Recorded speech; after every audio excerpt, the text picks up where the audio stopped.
Hello friends, today we'll discuss about one more chromatographic technique, that is adsorption chromatographic technique. Certain solid material, collectively known as adsorbent, have a ability to hold molecule at their surface. Adsorption process is mainly due to weak, non-ionic, attractive van der Waals and hydrogen bonding occurring at specific adsorption site.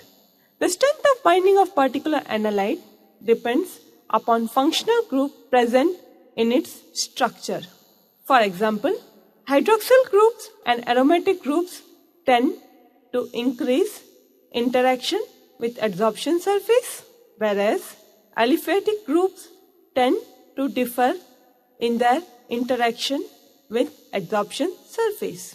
Adsorption chromatography is influenced more by the presence of specific groups than simple molecular size, because only specific group rather than whole molecule can interact with adsorption site.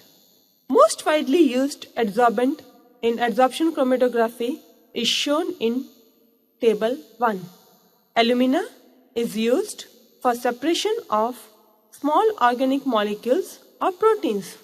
Silica gel is used for separation of sterols and amino acid. Activated carbon can be used for separation of peptides, amino acids and carbohydrate. Calcium phosphate gels can be used for separation of proteins and polynucleotide. Hydroxyapatite can be used for separation and purification of nucleic acids. Applications of chromatography: it has been extensively used for biochemical separation such as mono and disaccharide, nucleic acids, neutral lipids, cholesterol esters, carotenoids, phospholipids, etc. It is widely used to separate non-ionic water-insoluble compounds such as triglycerides, PTH, amino acids, vitamins and many drugs.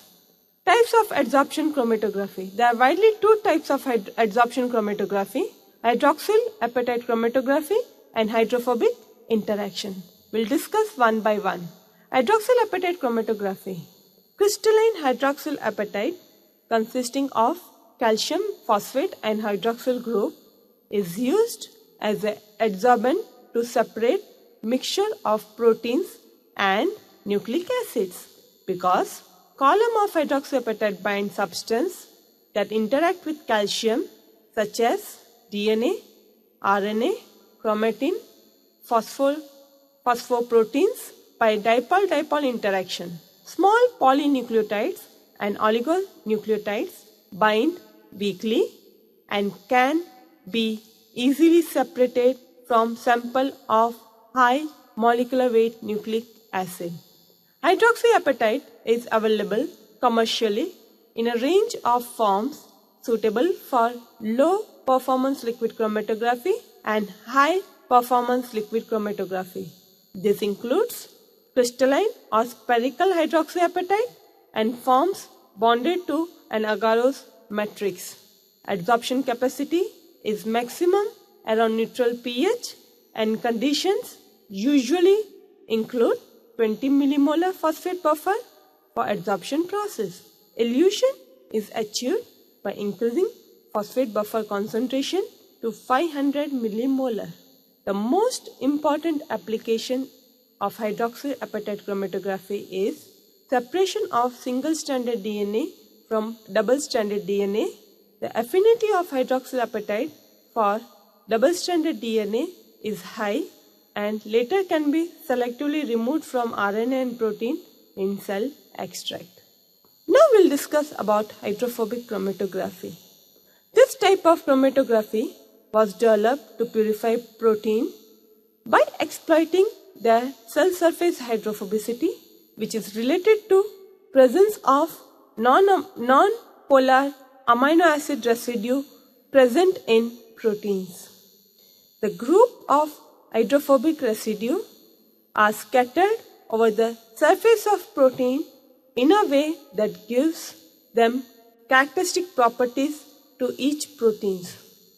In aqueous solution, this hydrophobic region on proteins are covered with an ordered film of water molecule that effectively mask hydrophobic groups. These groups can, however, be exposed by addition of salt ions, which preferentially take up ordered, and this is the basis of salting out using ammonium sulfate. In HIC, in hydrophobic chromatography, the presence of hydrophobic groups attached to suitable matrices facilitates protein matrices interaction.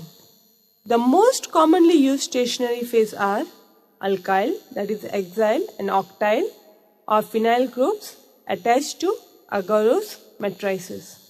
Elution can be achieved in hydrophobic chromatography by decreasing ionic strength or increasing pH, that is increasing the hydrophobicity of the protein, or by selective displacement by displacer that has stronger affinity for stationary phase than has protein.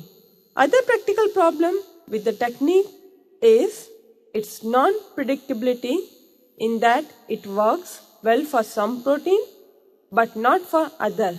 Hence, optimization is important when we perform hydrophobic interaction.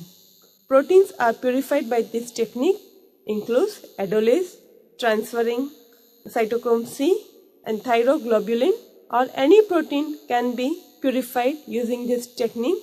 Only optimization is required. Thank you.